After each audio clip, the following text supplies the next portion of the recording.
né? Se fosse hoje, e se fosse hoje, não é? Então, o pastor Ebenezer já mencionou os irmãos que estão comigo, do Templo Batista Bíblico. Na verdade, alguns outros irmãos gostariam de ter vindo, mas não conseguiram. Mas nós conseguimos chegar, né, aqui representando então a igreja. Trazemos um abraço também da nossa sociedade, o irmão Luciano, nosso líder dos homens, a sociedade masculina desta igreja, tá certo, amados?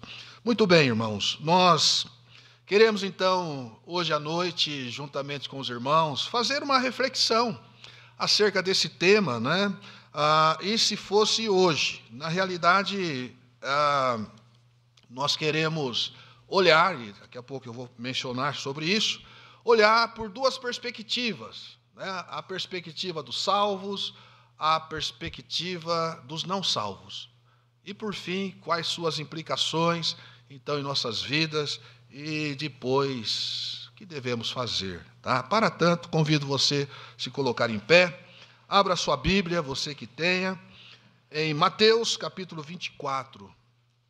Mateus, capítulo 24, e eu gostaria de prolongar um pouco mais o texto sugerido, do verso 36 até o verso de número 44.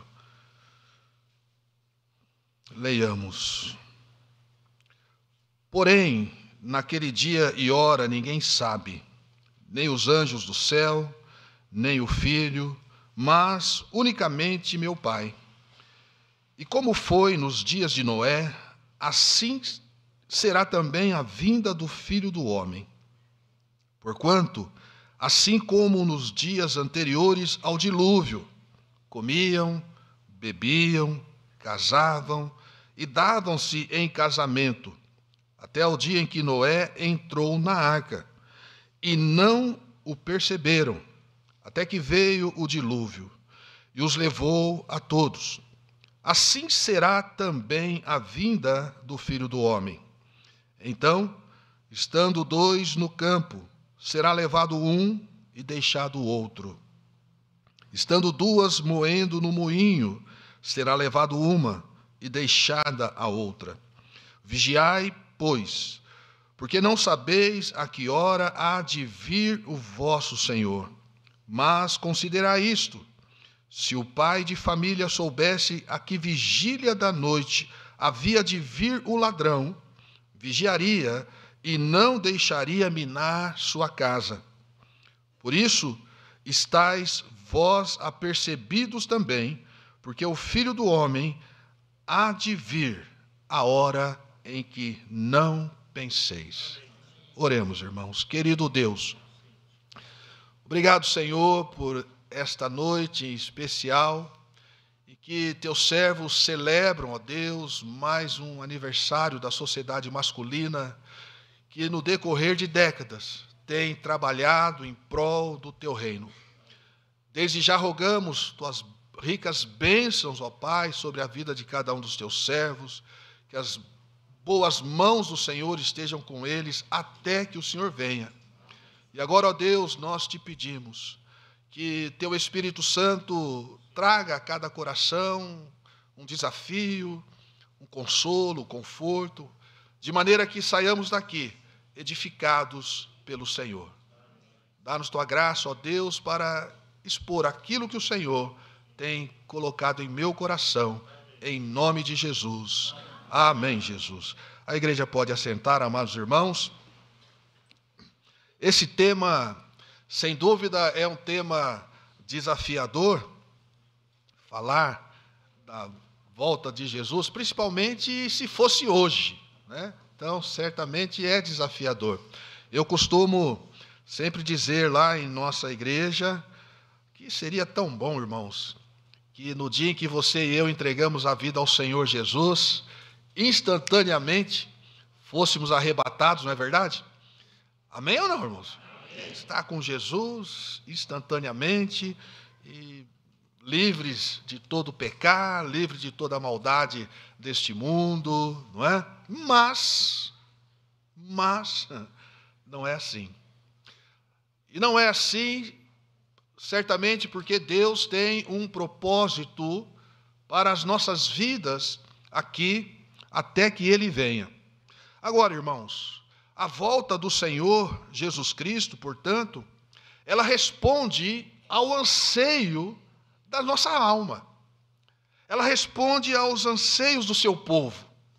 Porque se somos de fato crentes em Jesus, nós entendemos, compreendemos que não há nada mais para nós aqui nesta vida.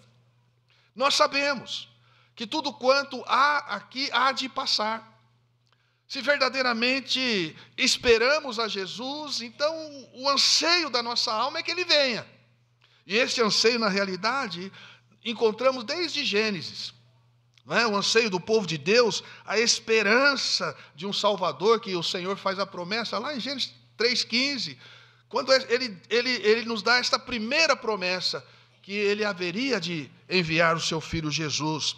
Esse anseio também, ele se replica na vida de Jó. É interessante, porque Jó, capítulo 19, 25, Jó, em meio a toda aquela angústia, toda aquela aflição, toda aquela tristeza pela qual ele estava passando, ele dá um brado de vitória, né? Eu sei que o meu Redentor...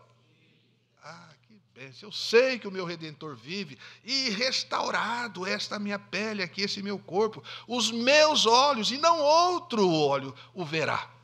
Olha, irmãos, a expectativa de Jó, a esperança de Jó, era a volta de Jesus, era a vinda do Senhor para redimi-lo, para restaurá-lo, para transformá-lo. O anseio do povo de Deus, nós vemos nos Salmos 1, quando o salmista diz, né, bem-aventurado o varão que não anda segundo o conselho dos ímpios, e ele começa a discorrer sobre isso e fala da nossa expectativa nos céus. Ele fala também do não salvo, não são assim os ímpios, não é? E ali ele está dando esse brado, declarando esse anseio, esse desejo do povo de Deus de estar com Deus, de viver com Deus. Paulo, em Romanos, capítulo 8, ele, da mesma maneira, expressa também a nós, né, esse anseio do povo de Deus, verso 22 e 23 de Romanos, capítulo 8, ele diz, e não só ela, falando da toda a criação, né, ele diz que toda a criação geme, e não só ela, mas nós que temos as primícias do Espírito, também gememos em nós mesmos, esperando a adoção, a saber, a redenção do nosso corpo. Olha que bênção, irmãos. Olha a expectativa do povo de Deus. Então, como eu disse, se somos salvos, há um anseio em nosso coração, há um desejo no nosso coração que o Senhor Jesus venha. Amém ou não? É isto que a igreja espera, é isto que eu e você ansiamos no nosso coração. Em 2 Tessalonicenses, capítulo 1, de 1 a 10, não iremos ler, mas ali o apóstolo Paulo, mais uma vez, ele fala desse anseio do povo de Deus, esperando a justiça de Deus que se manifestará com Jesus Cristo, amém? Trazendo sua justiça, trazendo seu poder. Então, todas essas verdades reveladas, né, do anseio do povo de Deus, irmãos, demonstra que é o desejo do coração do salvo que Jesus Cristo volte. E o texto que nós lemos se encontra dentro de exatamente mais uma manifestação deste anseio. Se você começar a ler o capítulo 24 de Mateus, você irá ver que o Senhor Jesus está respondendo algumas perguntas dos seus discípulos, quando eles entram em um templo, contemplam o templo e aquela formosura do templo, e eles então começam a questionar o Senhor, e o Senhor vai revelando passo a passo, vocês estão vendo isso, não sobrará pedra sobre pedra, e o Senhor então começa a falar da grande tribulação, começa a falar do fim do mundo, e por fim chegamos aqui, onde ele revela que ele voltará. Despertando em mim, despertando em você, mais uma vez, este anseio. E aqui nesse texto, o Senhor Jesus não só desperta a nós este anseio, como nos exorta a vigiar e orar. Então eu quero, hoje à noite, junto com você, pensar, irmãos, que a volta de Jesus abalará o mundo dos salvos e dos não salvos. E eu quero pensar junto com você, fazer então essa reflexão sobre essas duas perspectivas, como eu já mencionei. E quais são as suas implicações, as perspectivas do ponto de vista dos salvos, do ponto de vista dos não salvos. E quando nós pensamos nos salvos, negativamente falando, e se fosse hoje? E se fosse agora?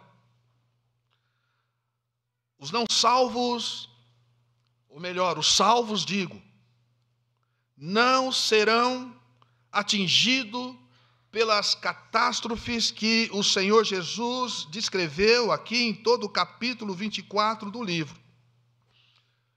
Todas as catástrofes que hão de seguir o arrebatamento da igreja.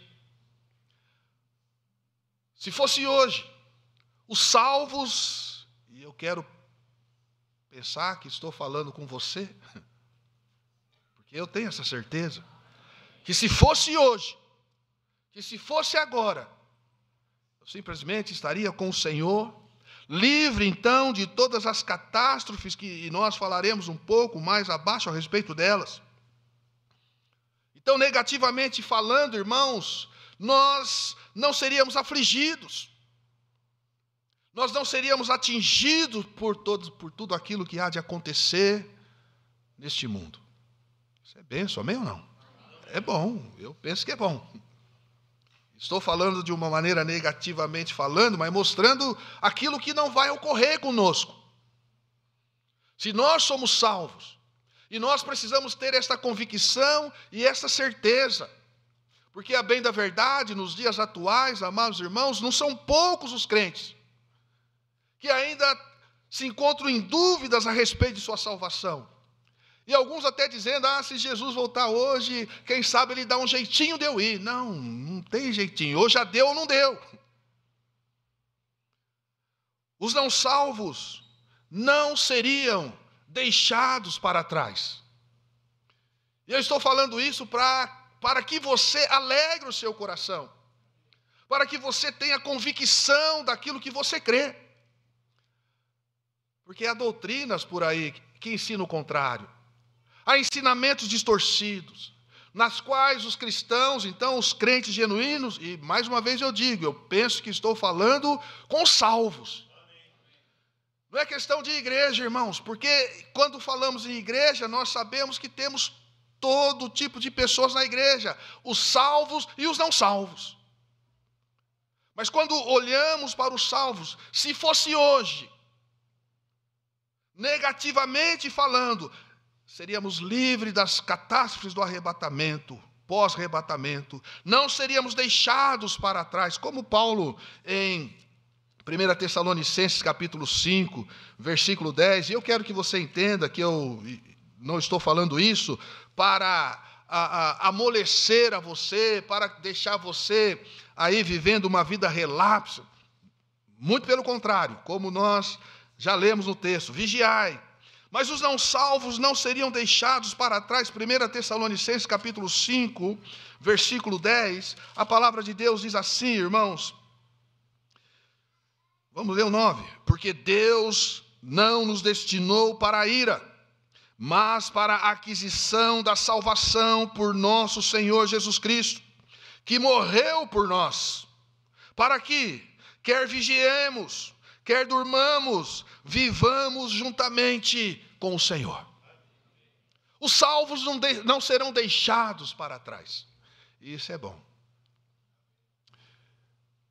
E é bom nós pensarmos, irmãos, porque nós temos lutas e aflições.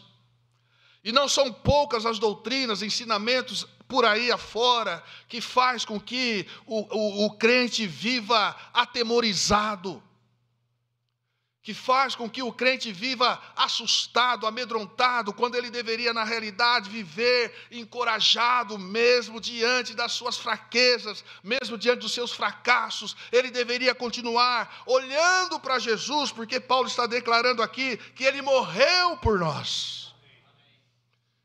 É pelo sangue de Jesus que eu e você somos salvos, não é por aquilo que fazemos ou deixamos de fazer. Então, negativamente falando, se fosse hoje, os salvos não seriam deixados para trás. E, mais uma vez eu digo, isso não autoriza nenhum salvo viver em pecado, viver uma vida relapsa. Porque 1 João capítulo 2, versículo 6 diz que se nós cremos, se nós o amamos, se nós confiamos, nós devemos viver então e andar como ele andou. Né? Vamos ler. 1 João capítulo 2, no verso de número 6, João então escrevendo aos crentes, aos filhinhos, não é? Aquele que diz que está nele também deve andar como ele andou. Olha aí, irmãos. Então, não estou fazendo essa declaração negativamente falando. Se fosse hoje, os salvos não seriam deixados para trás. Estariam se esforçando, mesmo com lutas, mesmo tropeçando, mesmo caindo, estariam olhando para Jesus, o autor e o consumador da sua fé, e fiel é o Senhor para nos guardar de toda tribulações. Então, isso sem dúvida alguma é maravilhoso ser crente, amém? É maravilhoso ser crente. Nós vamos falar daqui a pouco, mas por isso eu li todo o texto, né? Porque o Senhor Jesus faz uma comparação, uma analogia aqui da sua vinda. Ele diz que será como nos dias de Noé. Como nos dias de Noé. E aí, irmãos, Noé constrói aquela arca, né, imensa. Ele coloca todo tipo de animais ali dentro da arca. Alguns, é verdade, hibernaram, né? Parece que dormiram. Outros não. Entra Noé e sua família dentro da arca. E eles tinham trabalho, né? Os animais que não hibernaram, eles certamente faziam suas necessidades ali dentro da arca. Sujeira dentro da arca, que provavelmente, certamente, alguém tinha que cuidar daquilo, que limpar aquilo tudo. Eu creio que o cheiro dentro da arca não era nada bom. Não é verdade? Mas era melhor estar dentro da arca do que estar lá fora, não é verdade? Isso é a realidade. Então, não sou eu que fiz essa analogia, foi o Senhor. Será como nos dias de Noé. Nós vamos pensar daqui a um pouco mais sobre isso. Positivamente falando, os salvos serão então arrebatados. Oh, glória a Deus. Oh, glória a Deus. Estarão dois no campo, um será levado, outro será deixado. Estará duas na moinha, uma será levada, outra será deixada. Estará dois aonde quer que seja. Estará 20, 30 no campo. Se são salvos, serão 30 arrebatados. Se não são, ficarão 10, ficarão 15. Mas seremos arrebatados, amados irmãos, como diz Paulo em 1 Tessalonicenses 4, 13 a 18. Esta semana nós tivemos o retiro de pastores e obreiros. Foi uma bênção, né? Uma grande bênção. Louvado seja Deus mais uma vez, né? Os pastores todos da direção da junta pelo retiro. E aconteceu um fato interessante, né? Eu pensando na mensagem de hoje, estudando a mensagem de hoje, e estava lá o meu companheiro de quarto, o pastor José Vicente. E eu até comentei, né, dirigindo o culto, eu comentei isso. Eu costumo levantar, às vezes, à madrugada e orar por alguns irmãos atrapalhados, né? E eu disse que, normalmente, eu oro mais por mim. E naquela noite eu acordei, irmãos, e olhei na cama. Cadê o pastor José Vicente? Não estava lá, só vi a coberta dele, tudo escuro. Pensei comigo, bom, arrebatado ele não foi porque eu estou aqui. Passaram-se 10 minutos, José Vicente não vinha. 15 minutos, José Vicente não vinha, e eu pensando, e se fosse hoje, né? Você começa a ficar. Passaram-se meia hora, José Vicente não apareceu. 5 horas da manhã apareceu o pastor Vicente. Pastor, onde o senhor está? O irmão me assusta desse jeito. Não, eu estava andando com Deus, pastor. Pô, o irmão não sabe o quanto que eu caminhei com Deus aqui, pedindo perdão dos meus pecados, falando, clamando. Irmãos, se fosse hoje, você tem certeza que seria arrebatado? Você tem essa convicção? Porque isso pode ocorrer a qualquer instante, a qualquer momento, nós não sabemos. Mas Paulo apóstolo, escrevendo aos Tessalonicenses, ele diz: não quero, porém, irmãos, que entristeçais como os demais que não têm esperança. E ele passa então a falar a respeito da morte, porque se cremos que o Senhor Jesus morreu e ressuscitou, cremos também que ele trará consigo aqueles que morreram. E nós, os que ficarmos vivos, não precederemos os que morrem. Porque eles há de ressuscitar primeiro e nós seremos então transformados e levados com o Senhor. E sabe, irmãos, Paulo termina o verso 18 dizendo: consolai-vos, pois, uns aos outros, com essas palavras. A volta de Jesus, amados irmãos, é o consolo do crente. A convicção de que o meu Senhor virá é o que anima o meu coração em meio às lutas, em meio às aflições, às dificuldades, em meio às tribulações. Consolai-vos uns aos outros. Não há outra palavra de consolação a não ser a expectativa da vinda do Senhor. Meus amados irmãos, como é importante você ter essa convicção. Ainda positivamente falando, os salvos passarão pelo tribunal de Cristo. E se fosse hoje? Arrebatado, e estamos lá na fila, para passarmos pelo tribunal de Cristo. Paulo, em 1 Coríntios capítulo 3, e eu achei importante falar sobre isso, irmãos, porque justamente, talvez, tira a sua impressão de que o pastor disse que os salvos vai ser arrebatado de qualquer jeito mesmo, quer vigia, quer durma, ele vai para o céu. Mas presta atenção no que Paulo fala, 1 Coríntios capítulo 3, do versículo 11 ao verso de número 15. Porque ninguém pode pôr outro fundamento além do que já está posto, o qual é Jesus Cristo. E se alguém sobre este fundamento formar um edifício de ouro, prata, pedras preciosas, madeira, feno, palha, a obra de cada um se manifestará. Na verdade, o dia a declarará, porque pelo fogo será descoberta, e o fogo provará qual seja a obra de cada um. Se a obra que alguém edificou nessa parte permanecer, esse receberá galardão. Se a obra de alguém se queimar, sofrerá detrimento, mas o tal será salvo, todavia, como que pelo fogo. Note bem, irmãos. Pelo fogo. E talvez isso possa implicar em muitas coisas na sua e na minha vida. Galardões, como foi falado aqui.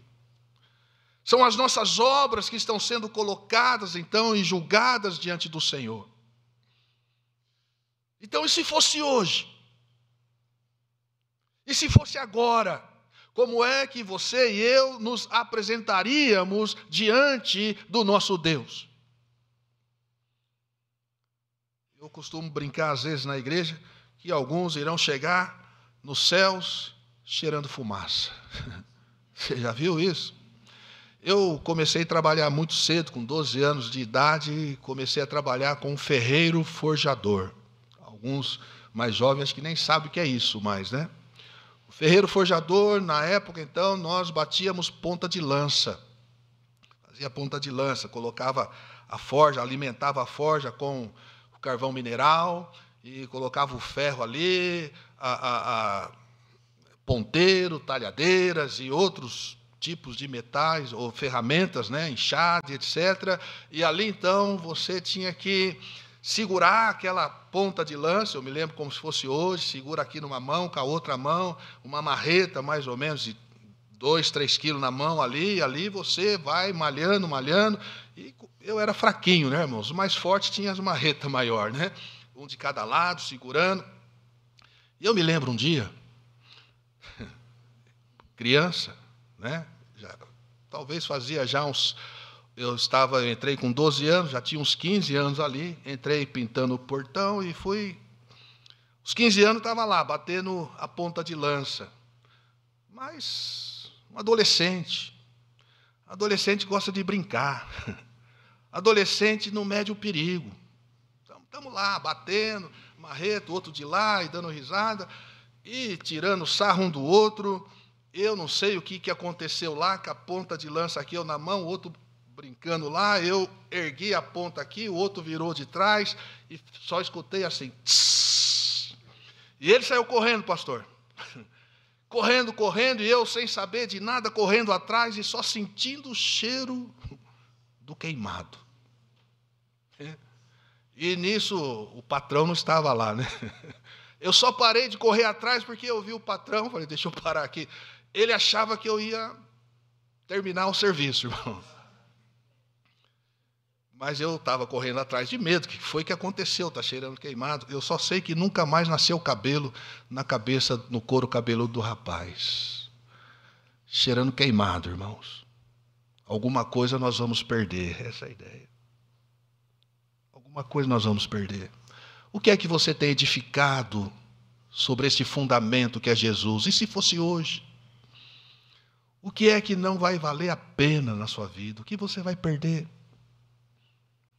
Às vezes gastamos tanto tempo com aquilo que não vale nada. Então pense sobre isso.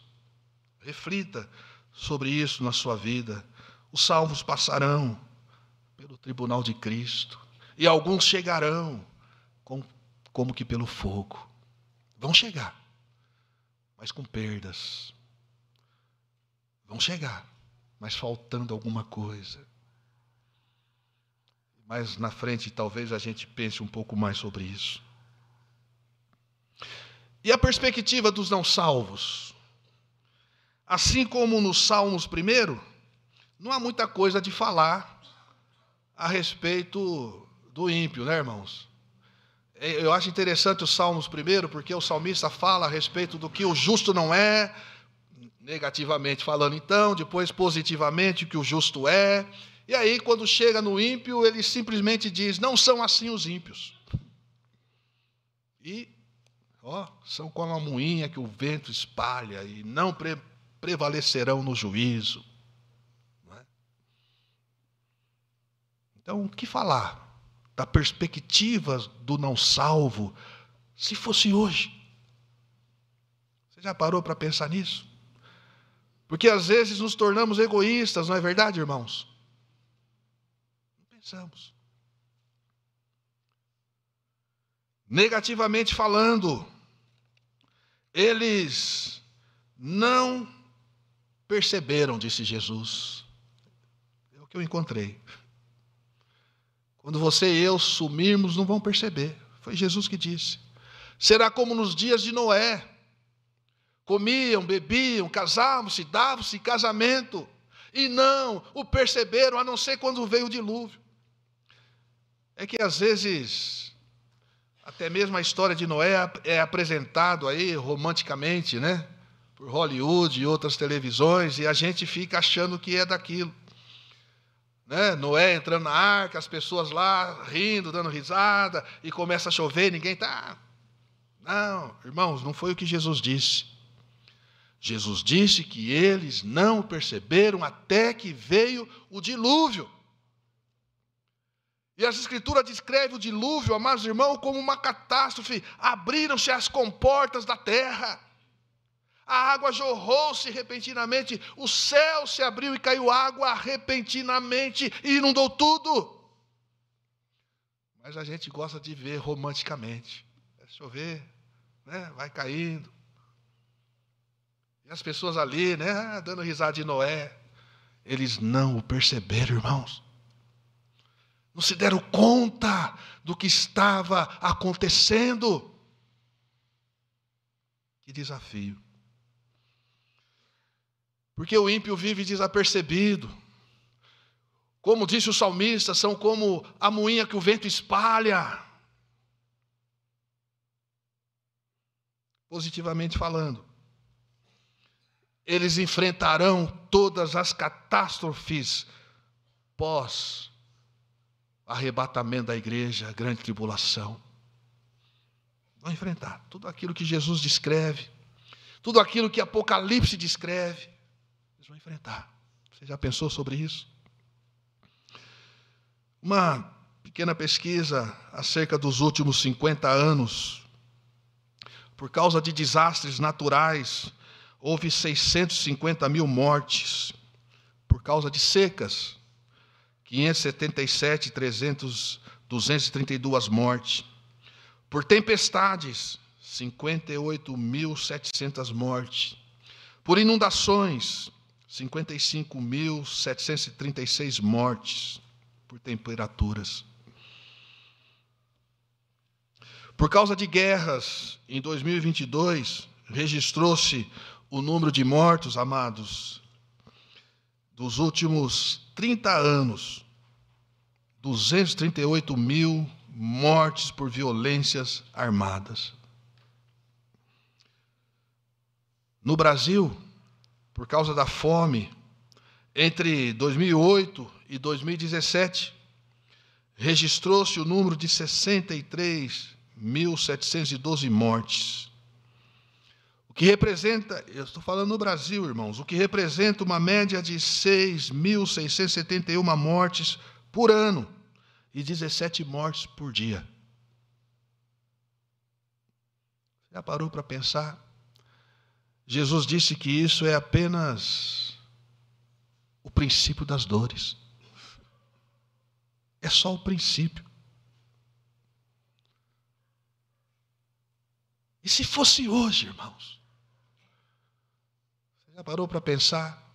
Talvez seu pai, mãe, filhos, irmãos, amigos, colegas de trabalho, talvez seu vizinho. E se fosse hoje? Os não salvos seriam lançados no lago de fogo e enxofre para sempre. Algumas pessoas entendem que não, olha, vai vir o milênio, alguns serão salvos. Amados, a palavra de Deus diz que os ímpios, os incrédulos, eles irão se rebelar contra o Senhor, irão marchar contra Deus. Você pode entender o que é isso? Porque hoje o Senhor entregou a mim e a você a missão de pregar o Evangelho, de proclamar a Cristo, de anunciar a salvação a todos os homens pelo sangue de Jesus. Então, eu quero falar sobre as implicações para a minha vida e para a sua vida. Se fosse hoje, o Senhor nos acharia fiel, me acharia fiel. O que o Senhor Jesus fala aqui aos seus discípulos, diante da pergunta, do questionamento deles e do anseio deles: Senhor, quando será estas coisas? E do fim do mundo? Eles queriam saber. Assim como eu, como você, assim como nós temos esse anseio em nossa vida. Senhor, volta. E às vezes a gente ora. Eu já orei muitas vezes, irmãos, frente às lutas que enfrento, aos pecados muitas vezes, aos tombos que levo. Senhor, volta. Acabaria essa minha angústia, essa minha dor, essa minha tristeza. Mas será que nós não estamos sendo egoístas? Porque muitas vezes nós clamamos e pedimos a vinda do Senhor, mas o que é que nós estamos fazendo para salvar aqueles que estão perdidos? Ele nos acharia fiel no cumprimento da missão que Ele nos entregou? Mateus capítulo 28, 16 a 20. E talvez, eu creio que você saiba de cor esse texto, mas ele diz: ide e pregai o Evangelho, fazei discípulos de todas as nações. Ele deu uma ordem a mim, ele deu uma ordem a você. E ele nos encontrará fiel. Esse não é um mandamento expresso para os pastores, para os diáconos, para os missionários. Não, esse é um mandamento expresso para todos os discípulos de Jesus. Amém ou não, igreja? E se fosse hoje? Estamos sendo fiel à missão que Ele nos deu, irmãos. Estamos sendo discípulos para fazer novos discípulos. Pense sobre isso. O que é que eu estou fazendo, então, para proclamar a volta de Jesus? É que nós dizemos que faremos todas as vezes que participamos de uma ceia. Não é o que está escrito lá no capítulo 11, verso 26 de 1 aos Coríntios? Então, todas as vezes que comer esse pão, que beber esse cálice, anunciai o quê? A morte do Senhor, até quando? Que Ele venha. E se fosse hoje? E se Ele voltasse agora? E você tomou a última ceia quando? Você anunciou Jesus a uma alma sequer? Quando você participou da última ceia? Nós falamos que iríamos fazer. E aí muitas vezes nos achamos melhores do que o incrédulo, mais santos que o incrédulo, mas mentimos.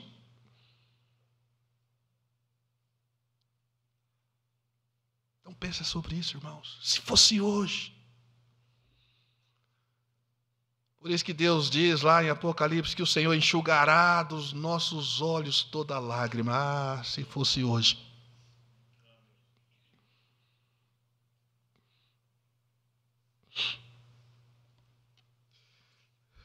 Você perder entes queridos e saber que não tinham Cristo no coração. O Senhor deu uma responsabilidade ao profeta e disse, olha, você vai lá, se ele te ouvir, tudo bem. Se ele não te ouvir, tudo bem também.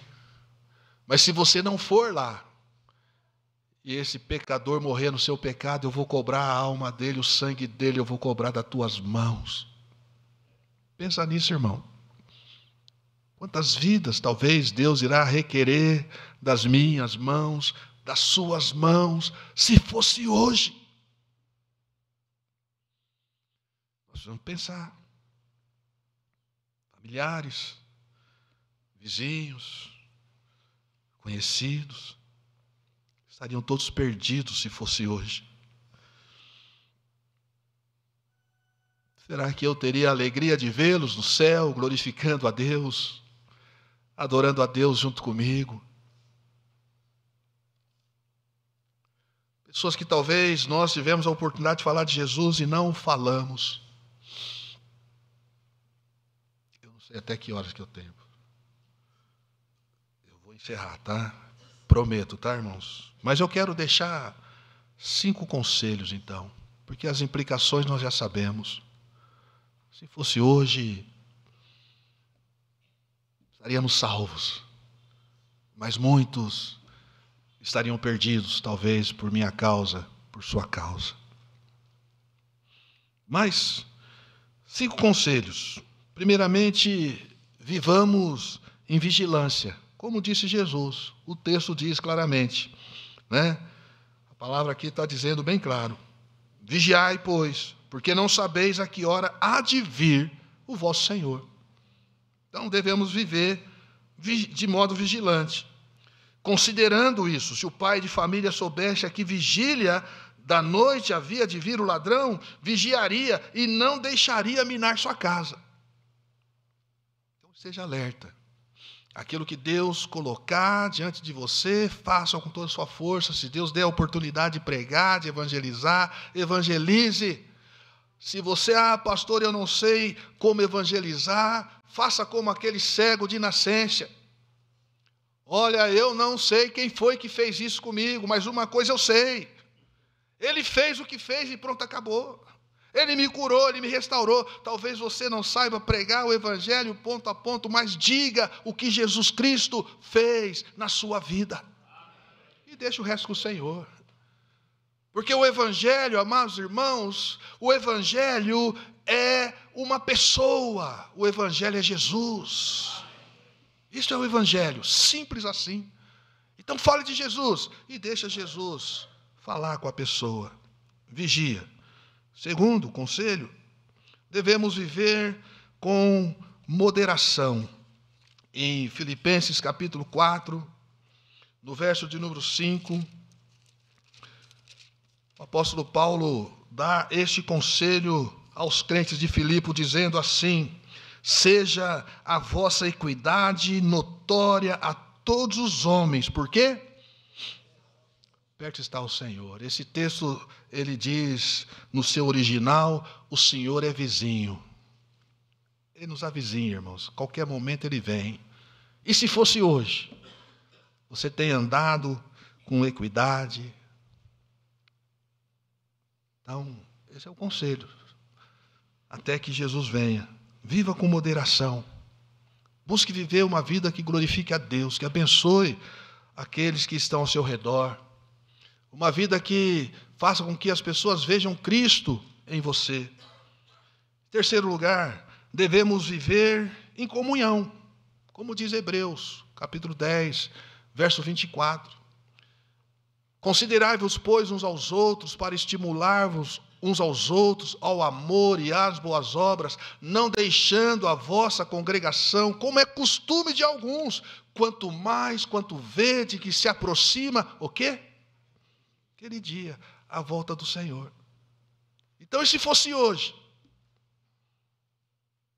Não é? Se fosse hoje? Cadê o irmão? Cadê o irmão? Cadê o irmão? Cadê o irmão? Os bancos vazios. Cadê? Então, irmãos, vamos exortar. Vamos encorajar os irmãos a estarmos juntos. A sermos companheiros de ministério, de trabalho, companheiros da vida, do jugo que o Senhor nos deu.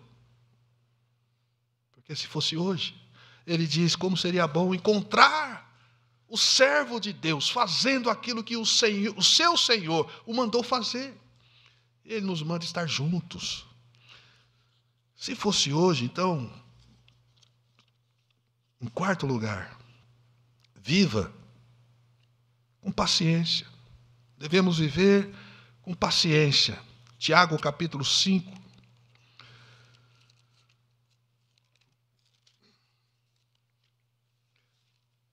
Capítulo 5, no versículo de número 8. O escritor sagrado diz assim: sede vós também pacientes, fortalecei os vossos corações, porque já a vinda do Senhor está o quê? E se fosse hoje? Você tem sido paciente? Não é? Às vezes perdemos a nossa paciência, a nossa calma, explodimos em casa, no trabalho, explodimos na igreja, aí briga, aí controvérsias, e etc, etc. Irmão, seja paciente. Seja paciente. A vinda do Senhor está perto. Ele vem. E por fim, viva anunciando Jesus. Devemos viver anunciando Jesus. Mateus 28. Ide, portanto, e fazei discípulo de todas as nações. Se fosse hoje, irmãos, que bênção se fosse hoje.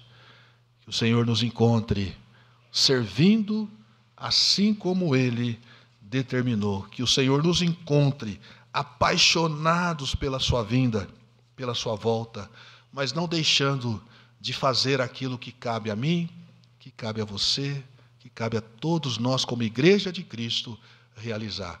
Proclame a Cristo. Eu torno a dizer, seria tão bom se no dia em que eu entreguei a minha vida a Jesus, eu tivesse sido arrebatado. Seria maravilhoso, irmão. Mas não foi assim, porque Deus quer usar a minha vida, quer usar a sua vida. Deixe o Senhor usá-lo até que Ele venha. Amém? Feche seus olhos, vamos orar.